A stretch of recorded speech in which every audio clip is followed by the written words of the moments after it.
Okay, so a lot of people have been asking us about barbecue boxes and fire pits recently, and this is what I've got set up at my house. This is the Cadillac of barbecue boxes. It's the stainless steel, double outlet, 2-pound. We've got the fire pit connected with the extra long hose. We've got the barbecue connected with the extra long hose. We can have them both fired up at once. And we've got extra room. Move your barbecue around as you like it. Now, one thing with the barbecue box, if you want to do a retrofit, is you got to be asking yourself, where can you tie into the existing gas supply? Usually there's two good options. One option is in your mechanical room next to your furnace or your water heater. The other option's at your gas meter, and I'll show you both of those right now. Here's your gas meter. This would be the first place to check. This is always a good place to tie in.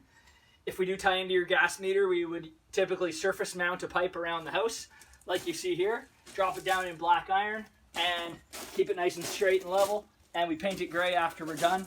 This can go all the way around your house and tie into wherever you want it.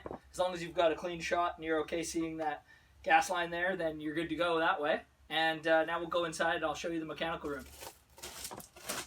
So we're in the mechanical room now looking at the gas line. We've got 3/4 inch black iron here. This is another place you could tie your barbecue box into. If you want to send us a picture of the gas piping in your mechanical room and send us a picture of the gas meter outside, we can determine which way is the best to run your barbecue box for your fire pit and your barbecue at the same time. Stainless steel double outlet barbecue box, my favorite. Ooh.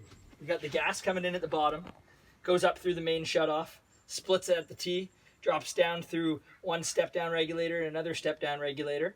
Then you've got the shutoff for the barbecue, the shutoff for the fire pit. Now these shutoffs have quick connects on them. They can only be disconnected when the gas is off. Extra safe all the time. We can also put a timer on here, so if you accidentally leave your natural gas barbecue running, the timer will shut off at whatever set time you'd like. Give us a call anytime. Thanks a lot.